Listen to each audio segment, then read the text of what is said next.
हाँ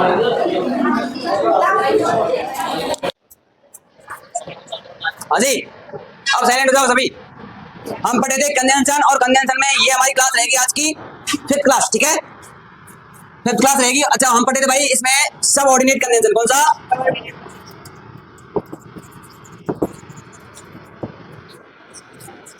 और सबऑर्डिनेट में आपको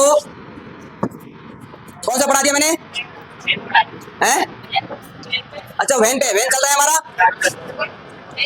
देखो भाई, वेन का प्रयोग मैंने आपको 3 स्ट्रक्चर बताएंगे।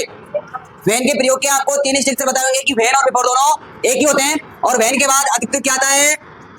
Subject plus second form. क्या आता है? Subject plus second form. अच्छा, वेन और बिफोर दोनों क्या होते हैं? एक ही होते हैं। जब आप बिफोर या फिर वेन लगाओगे, एक स्ट्रक्चर इसमें आएगा भैया कि एक तो आएगा इसमें subject plus head plus third form आएगा। अच्छा, एक स्ट्रक्चर आएगा आपका सब्जेक्ट प्लस वॉज या वर प्लस आईएनजी, और उसके बाद मिलेगा आपको वेन, और वेन के बाद मिलेगा सब्जेक्ट प्लस सेकंड फॉर्म। कौन सी फॉर्म? ये मैंने आपको करवा दिया था शायद, ठीक है। अच्छा, वेन का प्रयोग कब करते हैं? एग्जैक्ट टाइम बताने के लिए। किसके लिए? और एग्जैक्ट टाइम को अन भी बोला जाता है, पॉइंट ऑफ टाइम। क्या बोलते हैं? यानी कि निश्चित समय, ठीक है भैया। अच्छा, इसके बाद बात करेंगे आज बात करेंगे इसमें टाइम पढ़े ना हम, एडवर्ब क्लॉज ऑफ टाइम। तो टाइम एक तो बताता है हमारा व्हेन टाइम बताता है, और इसके अलावा और भी कंजंक्शन है भैया जो टाइम बताएंगे।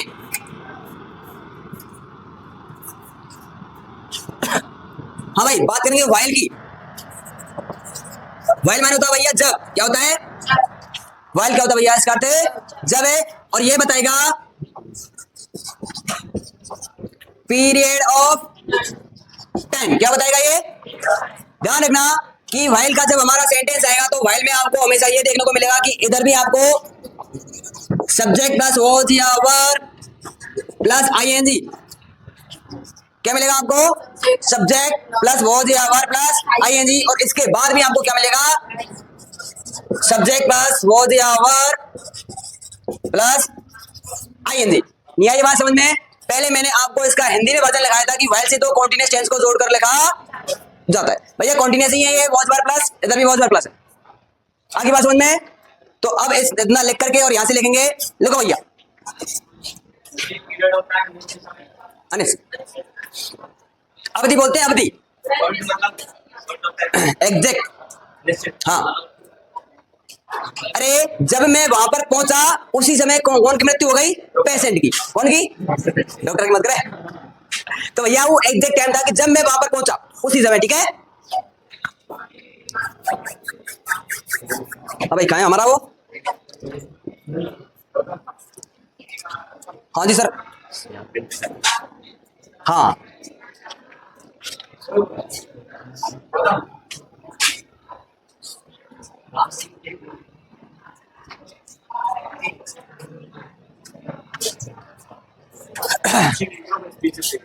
क्या नहीं दिख रहा? हाँ भाई, इतना लिख लिया क्या? तो लिखो, अब यहां से लिखो एरो लगाकर कि व्हाइल से दो कॉन्टिन्यूअस टेंस को जोड़कर लिखा जाता है। व्हाइल से दो पास्ट कॉन्टिन्यूअस टेंसेस को जोड़कर लिखा जाता है। व्हाइल से दो पास्ट कॉन्टिन्यूअस टेंसों को जोड़कर लिखा जाता है।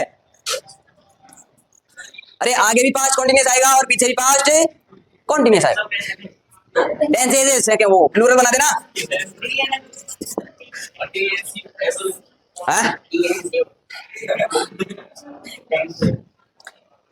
व्हाइल से दो पास्ट कॉन्टिन्यूअस टेंसों को जोड़कर लिखा जाता है। इसमें अच्छा दूसरा माइक लेके आए क्या? तब आ जाएगी आपकी आवाज, है ना। एग्जांपल देखते भैया इसमें। The teacher was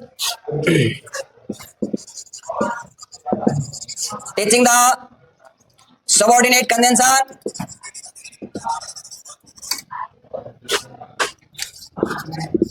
while all students were discussing about the topic. तो भैया व्हाइल, व्हाइल से हमने कितने सेंटेंस जोड़ दिए? 2। और कौन से सेंटेंस जोड़े? वो कौन से टेंस के थे? पास्ट कॉन्टिन्यूअस टेंस के। किसके? तो देखो ये सबऑर्डिनेट क्लॉज कैसे बना? जैसे कि the teacher was teaching the subordinate conjunction. अरे टीचर क्या पढ़ा रहा था? Subordinate conjunction. कब पढ़ा रहा था? जब ये बच्चे बात कर रहे थे, जब ये सभी बच्चे बात कर रहे थे और किसके बारे में? टॉपिक के बारे में बात कर रहे थे, उस समय जो टीचर था वो क्या कर रहा था? सबऑर्डिनेट कंजंक्शन पढ़ा रहा था। तो भैया व्हाइल से हमने कितने सेंटेंस जोड़ दिए? 2। और कौन से टेंस के जोड़े? पास्ट कॉन्टिन्यूअस के। तो आपका नियम ये रहेगा कि व्हाइल से 2 पास्ट कॉन्टिन्यूअस टेंसों को जोड़कर लिखा जाता है। आई बात समझ में? अरे आपको तो कहीं व्हाइल मिल जाए ना, व्हाइल, या तो आपको ऐसा सेंटेंस मिलेगा, ठीक है, उसके बाद या तो आपसे व्हाइल भरवाएगा, फिर व्हाइल के बाद वर्ब भरवाएगा, या तो क्या भरवाएगा? आपसे वर्ब भरवाएगा या फिर व्हाइल भरवाएगा। जैसे मैंने आपको एक सेंटेंस दे दिया कि the bus was colliding with the tree again and again. Blank space. The driver was talking with his wife.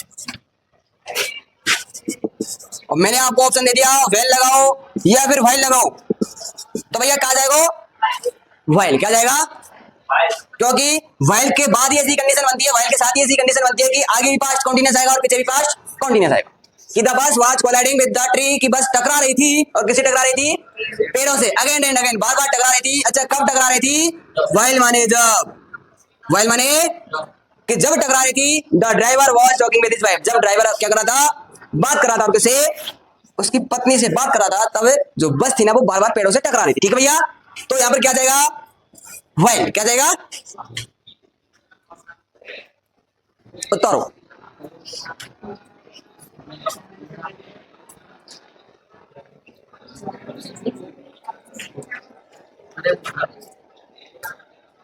अच्छा इसी सेंटेंस को मैं फिर दोबारा से लिख रहा हूं, इसी सेंटेंस को दोबारा से लिख रहा हूं और ऑप्शन आपके सामने ये रहेंगे। ठीक है? कि the bus collided with the tree again and again.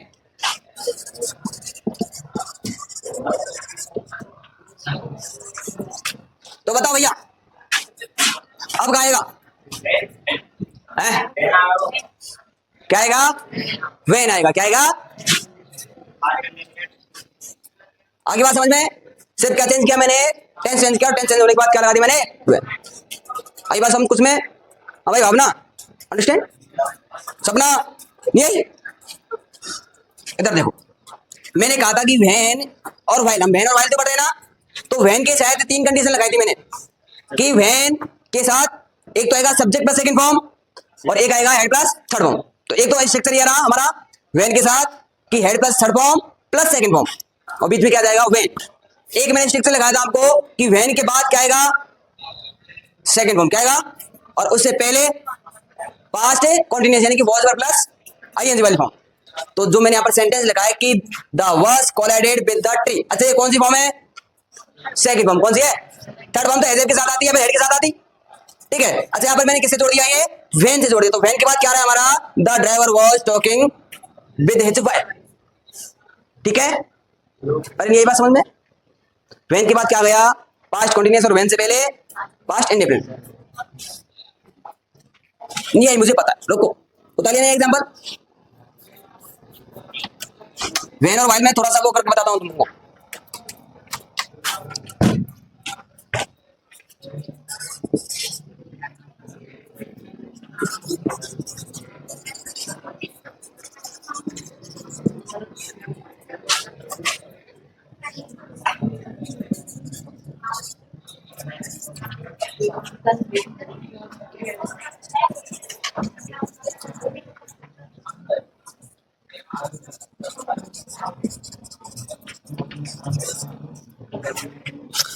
When all student silent, जब सभी विद्यार्थी क्या थे, सभी विद्यार्थी चुप हो गए।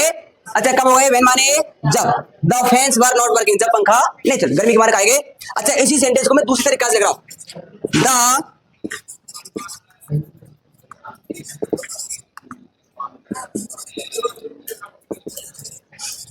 Fans were not working when all students silence. ठीक है, पंखा काम नहीं कर रहे थे, जब क्या हुआ, सभी विद्यार्थी क्या हो गए, चुप हो गए। तो भैया व्हेन से पहले हमको क्या मिल जाएगा, पास्ट कॉन्टिन्यूअस, और व्हेन के बाद पास्ट इंडेफिनिट। क्या मिल जाएगा, यही बात समझ में अब आई कि नहीं आई। अच्छा मैं इस व्हेन को यदि चेंज कर रहा हूं, यहां से व्हेन की जगह व्हाइल लगा रहा हूं, तो फिर आपको ये भी बदलना पड़ेगा। तो तब लिखना पड़ेगा ऑल स्टूडेंट्स वर्स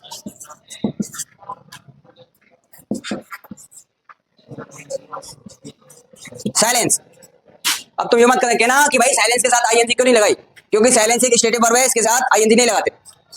ठीक है, फील, हेट, लव अगर वगैरह तो ये वर्ब आती है, थिंक, थॉट और नोटिस, ऑब्जर्व, इंफॉर्मेशन है, हाँ अंडरस्टैंड, और उसी के साथ साथ साइलेंस भी है। साइलेंसिंग आपने नहीं सुना होगा कहीं पे भी, अरे साइलेंसिंग सुना है क्या, नहीं, हाँ साइलेंसर सुन लिया होगा, पर साइलेंसिंग आपने नहीं सुना होगा। क्यों नहीं सुना होगा, क्योंकि स्टेटिव वर्ब है और स्टेटिव वर्ब के साथ आईएनजी नहीं लगाते। ठीक है, तो आगे बात समझ में भैया, व्हेन और व्हाइल में। अरे कुछ बताओ तो सही, या फिर हालत खराब है, नॉट हालत खराब है।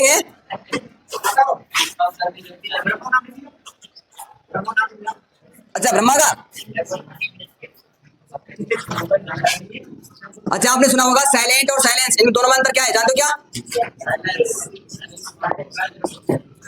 अरे दोनों का अर्थ जानते हो क्या, देखो दोनों का अर्थ तो चुप ही होता है, चुप है ना, लेकिन ये है भैया नाउन और ये है वर्ब, इसके साथ ईडी लगा सकते हैं, इसके साथ नहीं लगाएंगे। साइलेंट सुना क्या आपने कहीं, नहीं सुना, क्या सुना होगा, साइलेंट सुना होगा।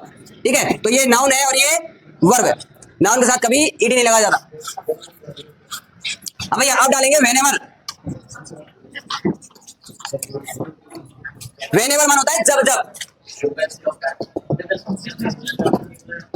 व्हेनेवर मान क्या होता है, जब जब। अच्छा ये किसको शो करेगा, फ्रीक्वेंसी ऑफ टाइम, बारंबारता। फ्रीक्वेंसी मान होता है, आपने पढ़ी होगी ना 10वीं क्लास में, frequency of time, frequency of बार, किसमें का ई पढ़ाई थी भैया,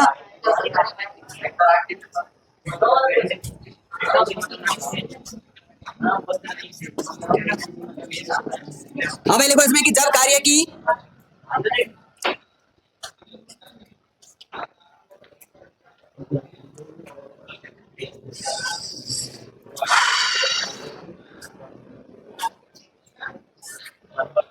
जब कार्य की स्थिति को दर्शाने के लिए,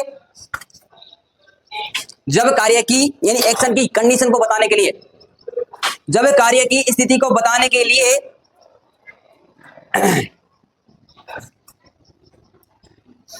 कार्य का बार बार प्रयोग किया जाए,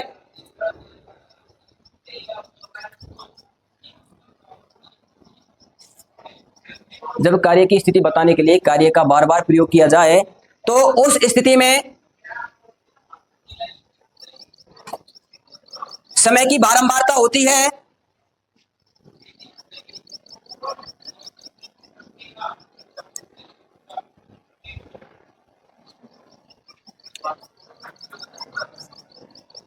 तो उस स्थिति में समय की बारंबारता होती है और उसके लिए व्हेनेवर का प्रयोग करते हैं।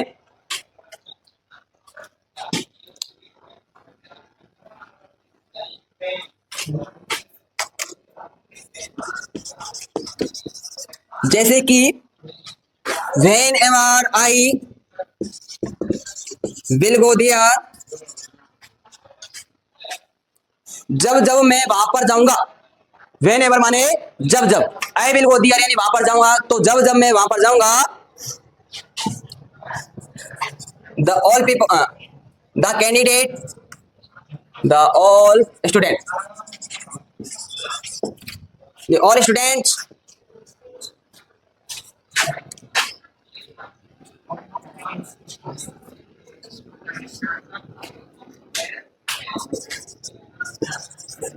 present there for my honor. क्या हुआ? प्रेडिटेड में भैया all the student, the all student नहीं है, ऑल द स्टूडेंट है ना।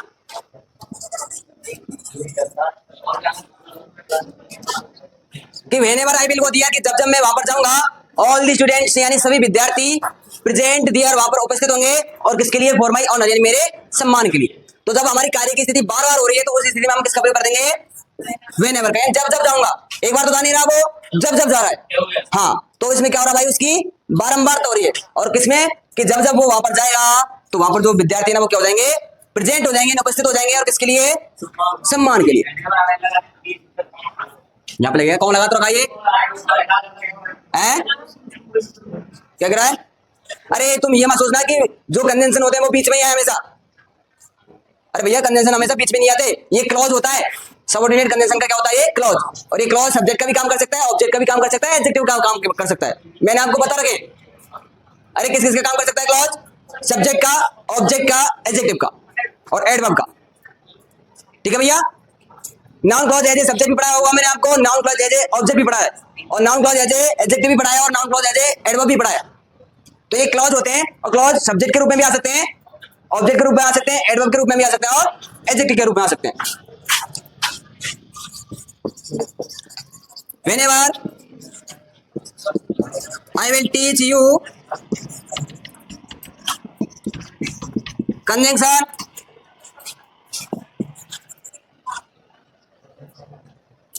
you understand?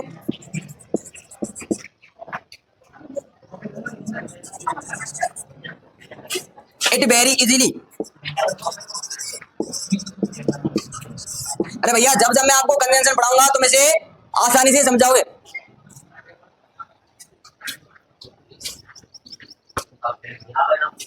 हैं? क्या हुआ?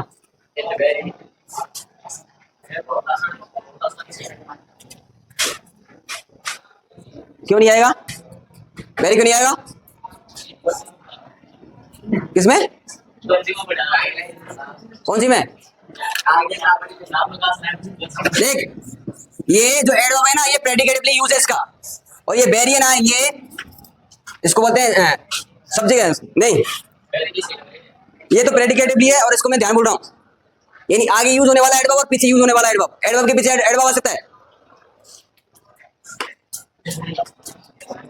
अच्छा, ये उसमें गया था अग्निवीर की में ना।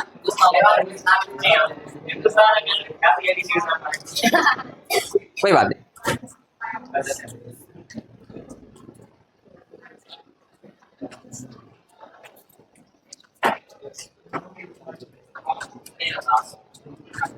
लिख लिया क्या भैया?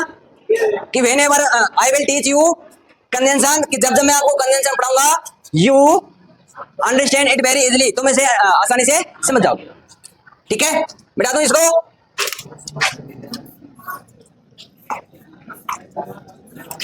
अब भाई एक नियम और लिखेंगे इसमें, नोट डाल के लिखेंगे वो, और नोट ये हमारा ये रहेगा कि व्हेन तथा व्हाइल वाले क्लॉज में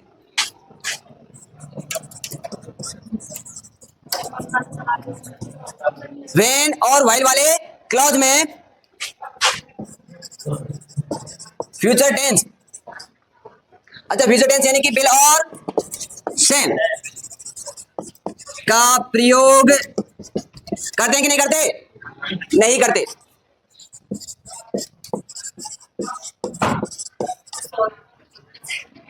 तो भाई आपको इसमें एक गलती छाटनी है। When I will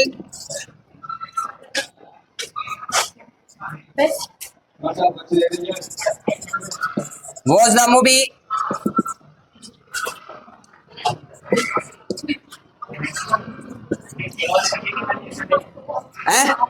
क्लॉज ही बनता है थे कंजंक्शन। हाँ ऐसे लिख सकते हो कि व्हेन और व्हाइल वाले कंजंक्शन में विल या शैल का प्रयोग नहीं करते, ठीक है।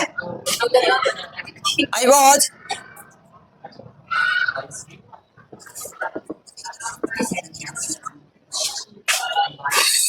Singing the Bollywood song, sorry singing मत करो, चलो सिंगिंग कर देते, गाए रहे तब। हाँ भाई इसमें गलती छाड़ के बताओ और सेंटेंस को सही करके बताओ।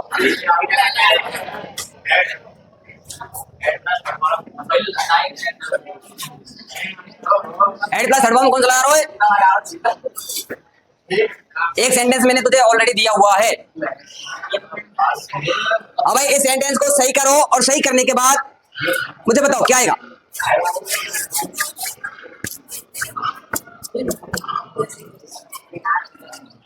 क्या आएगा इसमें? मान चलो आपके सामने ये सेंटेंस आ गया और उसने कह दिया कि भैया इसको सही करके दोबारा लिखो, तो लिखो भैया। और नियम आपके सामने कि व्हेन तथा व्हाइल वाले क्लॉज में फ्यूचर या फिर विल या शैल का प्रयोग नहीं होता है।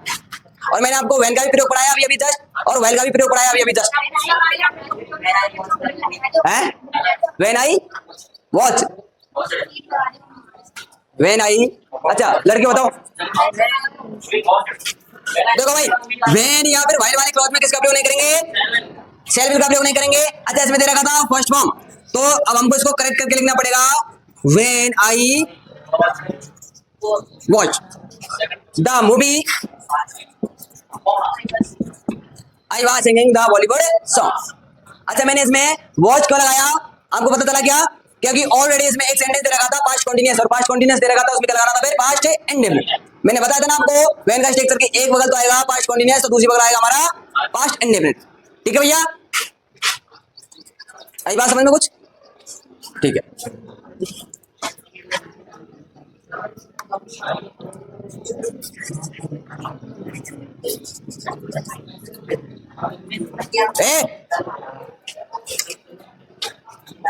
क्या नाम दे रहा? Kuldeep and Jitendra watch fighting each other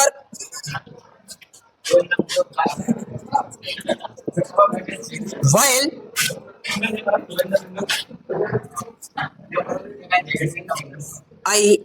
I के साथ shall।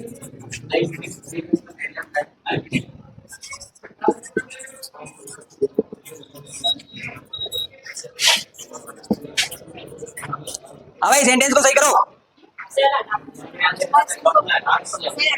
है? अच्छा सेल को उठा दो और उसके स्थान पर क्या लिख देंगे? बॉस, पक्का?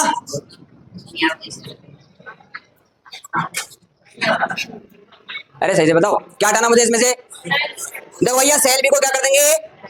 हटा देंगे, क्योंकि ये किसको बता रहा है? फ्यूचर टेंस को। किसको? और इसके स्थान पर क्या लिख देंगे? वॉच, ठीक है। तो व्हेन और व्हाइल वाले क्लॉज में बता क्या बात है? किसमें? ओ ओके ओके ठीक है भैया, हाँ वही आएगा ना। जीते कुलदीप एंड जितेंद्र दोनों है और दोनों के साथ भरा है, ठीक है। सॉरी इसके लिए। तो I was teaching you future, when और व्हाइल वाले क्लॉज में किसका प्रयोग नहीं करेंगे? फ्यूचर का, ध्यान रखना आपको। अच्छा देखो मैंने यहाँ पर तो लगा दिया आगे और यहाँ पर लगा दिया पीछे। जब मैंने पीछे लगाया तो पीछे में कहीं पे भी मैंने कॉमा का प्रयोग नहीं किया। जब मैंने आगे लगाया तो यहाँ पे कॉमा लगाया हुआ है, ठीक है। यानी ये तो हुआ हमारा अलग सेंटेंस और वो हुआ हमारा अलग सेंटेंस। कि when I watch the movie, जब मैं मूवी देख रहा था, क्या कर रहा था भैया? जब मैंने मूवी देखी, अच्छा तब मैंने क्या किया? I was singing the Bollywood song, मैंने क्या गाया? तब मैं गाना गा रहा था। कुलदीप एंड जितेंद्र, कुलदीप और Jitendra were fighting each other, एक दूसरे से क्या कर रहे थे? लड़ाई कर रहे थे। अच्छा कब कर रहे थे? व्हाइल माने जब। आई वाज टीचिंग, जब मैं तुमको पढ़ा रहा था। हाँ वही। तो भैया इसमें कोई दिक्कत नहीं है, तो अगला डालो। बता लिया एग्जांपल्स, एग्जांपल करो। हाँ हाँ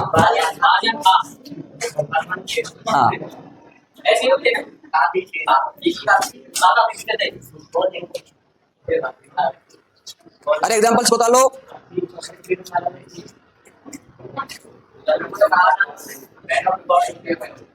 क्यों करवा तो दिया था?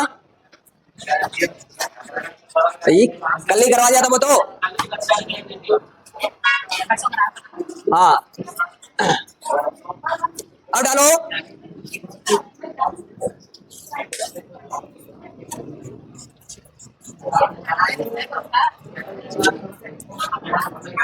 एड में क्लॉज ऑफ कॉन्ट्रास्ट।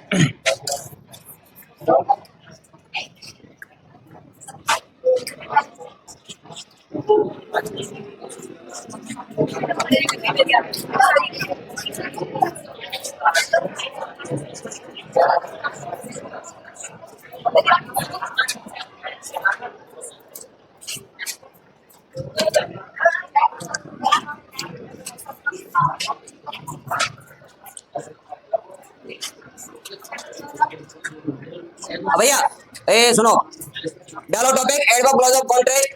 कॉन्ट्रास्ट का होता है भैया ब्रोथ। क्या होता है? अच्छा, ऐसे कंजंक्शन कौन कौन से तो क्या बताते हो? ब्रोथ बताते हो। क्या कहते हो भैया? अच्छा, ब्रोथ जानते हो? ब्रोथ है यद्यपि ऐसा हुआ फिर भी, यद्यपि ऐसा हुआ फिर भी, यद्यपि तुम ऐसे हो फिर भी, यद्यपि तुम ऐसे हो फिर भी। अच्छा, सो दैट इतना की जितना। ऑल दो रुचि, भैया ऑल दो रुचि तो पड़ जाएगी कि नहीं पड़ेगी? हैं? तो भैया इसमें डालो पहला दो या फिर ऑल दो, और इसके साथ पेयर रहेगा भैया। या तो लगाओ आप येट, या तो लगाओ येट, और येट नहीं लगाओ तो फिर लगाओ कॉमा। इसका अर्थ होता है यद्यपि,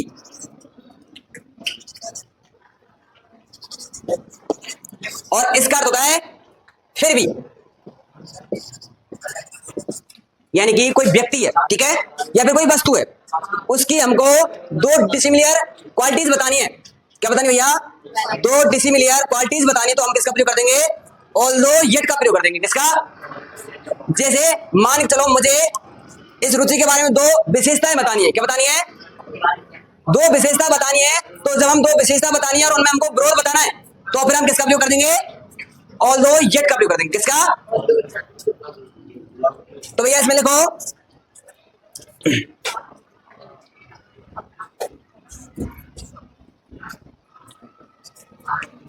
जब किसी, देखो भैया इसमें जब किसी वस्तु या व्यक्ति,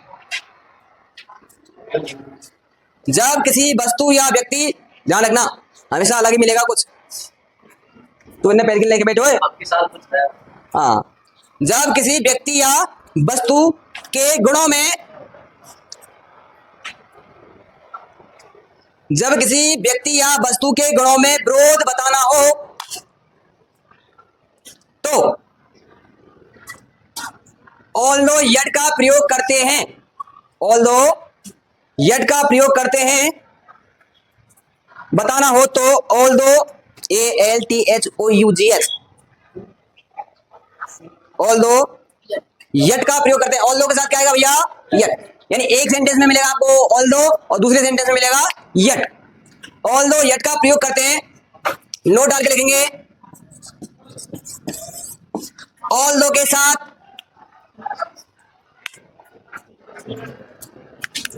ऑल्दो के साथ येट या कॉमा का प्रयोग होता है। ऑल्दो के साथ येट या कॉमा का प्रयोग होता है। या तो हमको येट ही लगाना होगा या कॉमा लगाना होगा। या तो आप क्या लगाएंगे? सिर्फ येट लगाएंगे। अच्छा, येट नहीं लगाएंगे तो फिर क्या लगा देंगे? कॉमा। या तो येट ही लगाना होगा या फिर कॉमा लगाना, और इससे आगे पढ़ेंगे कल।